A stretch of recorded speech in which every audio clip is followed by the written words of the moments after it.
నమస్తే BTV 7 news కు స్వాగతం. నేను మీ సోని. వార్త వివరాలకు వెళ్తే అల్లూరు జిల్లా అనంతగిరి మండలం పెనుకోట పంచాయతీలో ఆంధ్రప్రదేశ్ శాశ్వత రాజధానిగా అమరావతి రాజధాని బిల్లును లోక్సభ ఆమోదం తెలిపిన నేపథ్యంలో పెద్ద ఎత్తున క్యాండిల్ ర్యాలీ, ఐసిడిఎస్, అంగన్వాడీ మరియు లోకల్ నాయకులు పెద్ద ఎత్తున ఈ కార్యక్రమంలో పాల్గొన్నారు.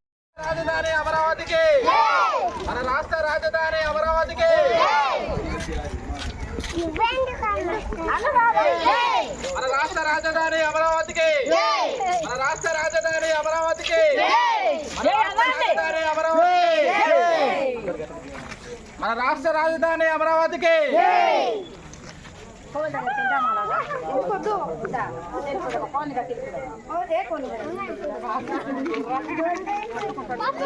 ఏదో చెప్పాలి, వినాదం అని చెప్పవసరం లేదా?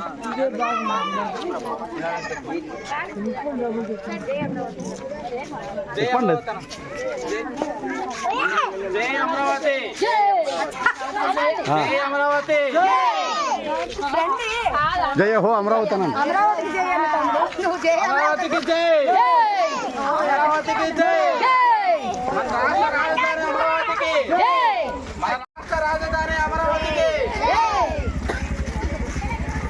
అల్లూరు జిల్లా అనంతగిరి మండలం పినుకోట పంచాయతీలో ఈరోజు చంద్రబాబు నాయుడు గారి ద్వారా నిజానికి ఎన్నో రోజులుగా ఎదురు చూస్తున్నటువంటి ఒక రాజధాని ఈరోజు మన కొరకు అమరావతి ఇది ఏర్పాటు చేయడం జరిగిందని, మరి చాలా ఉత్సవంగా రాష్ట్రం అంతా కూడా చాలా సందడిగాను ఉత్సవాలుగా ఈరోజు చేసుకుంటున్నారు. మరి సమయాన వచ్చినటువంటి సర్పంచ్ గారు ఉన్నారు, వారి మాటల్లో కొన్ని తెలుసుకునే ప్రయత్నం.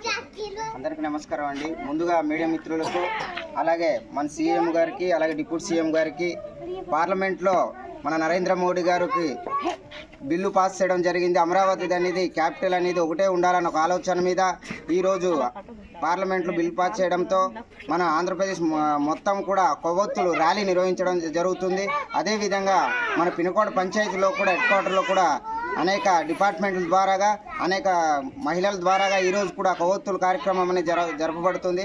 అలాగే క్యాపిటల్ అనేది అమరావతికి ఉండడం వల్ల మన రాష్ట్రం ఎంతో డెవలప్మెంట్ అవుతుంది అనే ఒక కారణం వల్ల ఈ కొవ్వొత్తుల ర్యాలీ ఎలాగైతే వెలుగుతుందో అలాగే అమరావతి కూడా ఎలగాలని ఒక ఆలోచన మీద కొత్తగా బిల్ పాస్ చేయడం అనేది ఆసామాసం విషయం కాదు. ఆంధ్రప్రదేశ్ ఎప్పుడు కూడా ఈ విధంగా ఉండాలని ఒక ఆలోచన మీద ఈ చిన్న విన్నపం తెలియజేసుకుంటున్నాం. ఆంధ్రప్రదేశ్ చాలా నిజంగా ఎంతో అదృష్టం వచ్చిందని చెప్పొచ్చు. మరొక నాయకులు ఉన్నారు, వారు మాట్లాడుకుంటున్నారు.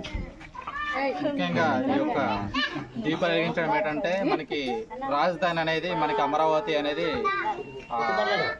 రాజధానిగా నిర్మించడం జరిగింది, ఆమోదం పలకబడింది. కావున ప్రతి ఒక్కరు కూడా ఈ యొక్క దీపం అనేది వెలిగించి మన రాజధాని అమరావతి ఏ విధంగా దీపం అనేది వెలుగుతుందో ఆ విధంగా వెలిగించి ఈ యొక్క కార్యక్రమాన్ని జయప్రదం చేయాలని ముఖ్యమంత్రి నారా చంద్రబాబు నాయుడు గారు చెప్పారు.